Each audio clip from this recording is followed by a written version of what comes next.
Məni izləyən hər kəsə Allahın salamı olsun. Bugün mən sizə gözəl bir şəkildə necə ət qovulmuş edirlər, onu paylaşacağım. Əgər siz bu şəkildə ət qovulmuşu etsəniz, əmin olun ki, küftə və kotletdən başqa digər bütün yeməklər bu ət qovulmuşundan istifadə edə bilərsiniz. Və bu sizin üçün, xüsusilə də işə gedən xanımlar üçün çox rahat olur. Əlinin altında təsəvvür edin ki, altı bazar etmişsiniz, ət qovulmuşu əlinizin altındadır və istənilən yeməyi gəlib onunla bişirə bilərsiniz. Çox dadlı olur. Bununla kartof qızardıb üzərinə vura bilərsiniz. Daha sonra makaron bişirib üzərinə vura bilərsiniz. Yarpaq dolması, kələm dolması, badımcan, biber, pomidor dolması. Yəni bu ətdən hər bir şey istifadə edə bilərsiniz. Bundan əmin olun. Yəni hər bir şey istifadə edə bilərsiniz. O yüzden yəni bu şəkildə ət qovulmuşu evdə edin, əgər bilməyənlər varsa. Və kanalımız sonuna qədər izləyən hər kəsə, reklamlarla birlikdə full izləyən hər kəsə sonsuz təşəkkürlər. Və doğradığım göyərtiləri bu şəkildə qarışdırdım. Bu şəkildə sonuç əldə edirik. Əvvəlinə axıra qədər izləmək istərsəniz buyurub izləyə bilərsiniz.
gözləyək ətimizin suyu çıxsın və daha sonra inşallah sizlərlə görüşərək.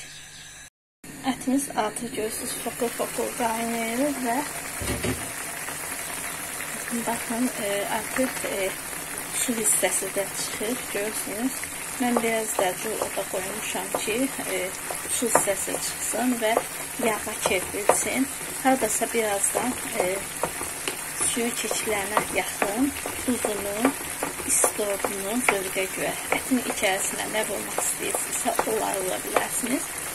Və daha sonra isə bunun suyu keçənə qədər mən indi sizlərlə paylaşacağım ki, hansı göyərtləri biz əlavə etməliyik. Bu arada bunu da bu şəkildə ətimizi, baxın, belə etməsək, görürsünüz, belə topa olur.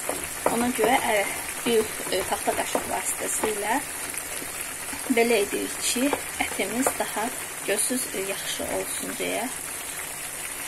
Yəni, yumuşaq bir şəkildə olsun. Bir şeydə nəzərinizə çatdırım ki, əgər yumuşaq bir şəkildə olmasını istəyirsinizsə ətinizin, o zaman tam da suyu keçilənə yaxın altına van oda qoyun. Amma tam biraz qızarmış olmağını istəyirsinizsə, onda o zaman altını cür oda qoyun. Bu, əsla yadınızdan çıxmasın. Yəni, zövqə görə də bişirə bilərsiniz ətinizi. Və belə bu şəkildə görürsünüz, hamısını belə etdim. Görürsünüz, hamısını bu şəkildə.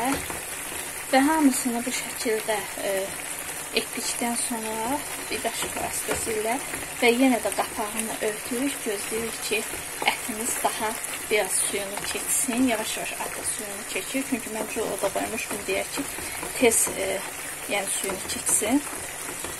Və görürsünüz, artıq birazdan ətimiz hazır olacaqdır və qızarmağa başlayacaqdır. Bunu mütləqa istədim sizlərlə paylaşım. Niyə istədim paylaşım? Çünki bəzən bilməyənlər var bunu, təzə ailə quranlar və s. bilmirlər. İstədim ki, onlar da öyrənsinlər yəni. Və belə yenidən ağzını qapağını örtürük. Hardasa bir 5 dəqiqə biz duzunu və içərisini tökəcəkləri tökəcəyik. İçərisinə hansı göyərtlər vurub, keşniş vurub, zövqə görə təbii ki, göyərtlərdən istifadə edə bilərsiniz.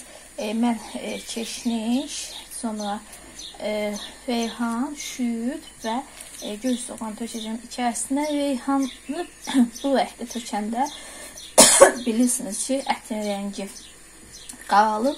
Yaşıl reyhan töksəniz daha yaxşı olur. Mən yaşıl reyhan tapmadım deyə bu reyhandan istifadə edəcəm. Bu reyhanın qəşəng kompotu olur və kanalında da var. İstəsəniz oradan baxaraq izləyə bilərsiniz. Deməli, 4 dənə göyərti tökəcəm içərisinə. Göyərtimi təmizləyirəm, qəşəng yuyuram, doğrayıram. Daha sonra isə tökəndə sizlərlə paylaşacağım. Yenidən açırıq tavamızın altını və açdıqdan sonra görürsünüz, artıq ətin suyu keçirir. Baxın, içində tərkibində su yoxdur. Və bu şəkildə olanda artıq o deməkdir ki, ətimiz qovrulmağa başlayır. Bu şəkildə olanda həm içərisinə duru və ya çörək yağı əlavə edə bilərsiniz ki, ətiniz biraz daha yağlı olsun və dadlı alınsın. Biraz əvvəlcə əti bu şəkildə qarışdırıq.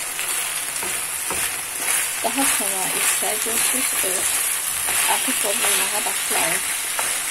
Daha sonra isə qarışdırdığımız ətin içərisinə sarı kök, həmişəki ki, mətbəximiz olmazsa olmazlarından olan sarı kök. Mən deməli, bu ət biraz çox olduğundan bunu hardasa 5-6 dəfə yemək istifadə edəcəm və bu şəkildə sarı kök əlavə edirik. Daha sonra istos əlavə edirik, təbii ki də zövqə görə. Daha sonra tuz əlavə edirik içərisinə. Tuzu da mən 2 çay qaşığı əlavə edəcəm. Çünki ətim çoxdur. Nəzərdə çatdırım ki, ətim 1 kilo idi. 1 kilodan bir azadıq artıq idi. Və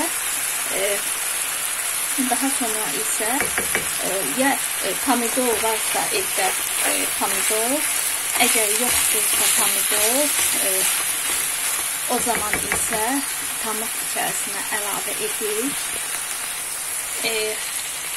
İçi belə dolu yemək qaşığı tomat əlavə edirik üzərinə və sonra isə yaxşı bunu qarışdırırıq. Daha sonra isə ətimizin tam şəkildə qızarmasını, yanmamasını istəyirsinizsə, mütləqa tereyağı və ya duru yağ evdə olan hansısa bir yağdan əlavə edin ki, ətimiz daha yaxşı qızarsın və dadlı olsun deyə. Bunu da hər tərəfinə nə qədər pomidoru deməli biraz çox olursa, tomatı biraz çox olsa, ətimiz o qədər dadlı olacaqdır. Və üzərinə, məndə indi çörək yağı yoxdur, duru yağ əlavə edirəm üzərinə.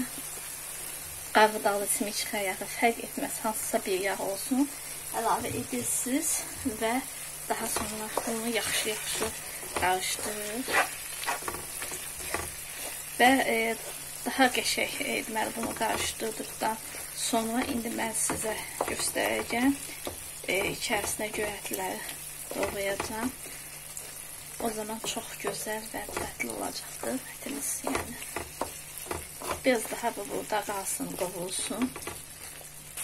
Ətimizi tomat və duzun, istodun və hamısının həll olması üçün yaxşı bu şəkildə əzik. Mən əzdim. Yəni, sizlərlə paylaşmaq da istədim ki, biləsiniz. Hər tərəfini belə çevirərək, tavamızın hər tərəfini bu şəkildə belə əzik. O zaman ətimiz daha belə gözəl olur. Baxın bu şəkildə. Ətin rəngi bilməm görsənir. Bu da bu qədər gözəldir ətin rəngi. Telefonda bilməm görsənir yoxsa yox ətin rəngi. Bu da çox gözəl ətinin rəngi var. Telefonda yəqin ki görsənər ki, izləyicilərim də görər. Çox gözəl ətinin bir rəngi var və yağı da görsünüz, çox yaxşı, normaldır. Və artıq bu şəkilə gələndə bilirik ki, bizim ətimiz artıq pişib və hazırdır. İndi isə göyərtilərimizi bunu altına vam oda qoyuruq ki, ətimizin yəni cuda qoysaq təbii ki də dibi yanar. Görürsünüz, məndə dibi yanmayın və vam oda qoyuruq, qapağını da örtürük ki, gözləyək, ona qədər də biz göyərtilərimizi, bu biraz da daha deməli burada özünü tutacaqdır vamodda və ona qədər də göyərtilərimi yuyuram və doğrayıram. Hələ ki ağzının qapağını örtüm. Göyərtilərimi təmizlədim. Bu arada nəyi sizə göstərmək istəyirəm. Deməli reyhanın zox hissəsini yox, sadəcə yarpaq hissəsini biz burada doğrayırıq, zox hissəsini isə atırıq. Yəni yarpağını doğrayırıq. Və sonda gördüyünüz kimi göyərtiləri də üzərinə əlavə edirik və daha sonra isə yaxşıca qarışdırırıq. Bir daha nəzərinizə keçirim ki, mən göyərtini deməli təmizləmişəm, yumuşam və doğramışam. Artıq yəni arada sizə ki bir baxanlar, izləyicilərin nəzərinə çatdırım ki, tam axıra qədər baxmayanda onlar mənim nə etdiklərimi bilmirlər. O yüzden axıra qədər baxmaq lazımdır. Bu şəkildə etdikdən sonra göyərtilərimizi tökdükdən sonra yaxşı bunu belə qarışdırıb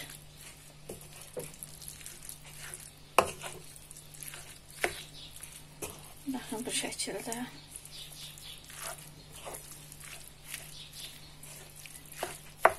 görürsünüz nə qəşəng olunub. Nəzərinizə çatdırım ki, mən bu arada deməli qazımın altını söndürmüşəm.